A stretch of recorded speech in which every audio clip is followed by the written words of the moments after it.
Thank you for attending the WZ Tip, sponsored by the International Association of Interviewers. I'm Wayne Hoover, CFI, and partner with WZ. I'm also Executive Director for IAI. This week's tip, I want to look at diffusing the angry individual. The ones who come in and they're upset, they're mad, or in the middle of it they become angry. How do we do it? Well, the first thing I want you to realize is saying "not my job, not my issue" to the individual is just going to escalate it. Don't sit there and try to argue with them. I don't get paid enough to get yelled at, so there's a couple things that we can do when dealing with an angry individual. One, we can listen. Listening builds rapport. Ask them, why do you feel that way? Because a lot of times it has nothing to do with why you're in there. It has to do with their boss or something else that's happened with the organization. And everybody else always runs away from listening to them. By spending the time to actually listen to them, you actually develop a rapport.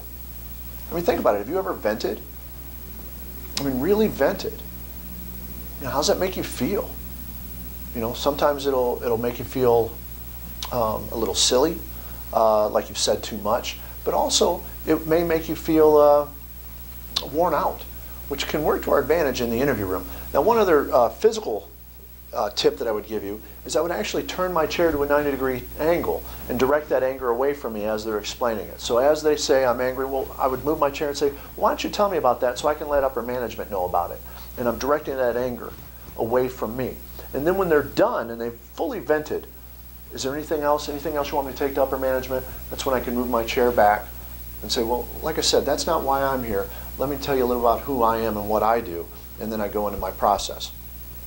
Now, you can also, if they continue to be angry throughout the whole process, you've got a couple other options. One is you could move into a participatory approach, a question-answer approach, where you're using the normal techniques of doing the interview, but you're having them answer questions. Well, let me ask you, what do you think is the best way for an organization to catch employees that are taking money or merchandise from the company? And that way you're letting them answer.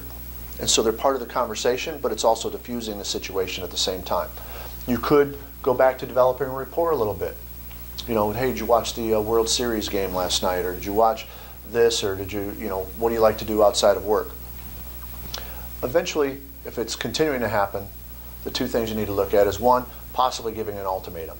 "Listen, I'm not going to sit here and be yelled at. I don't get paid enough to get yelled at. So unless you can have a conversation between two business associates, we're going to have to go ahead and step out, and I'll let the organization make a decision without your input."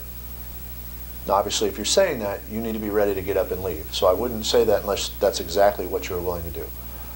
And the other thing I need you to look at is, if this is happening repeatedly, what's the common denominator? Unfortunately, that common denominator is you.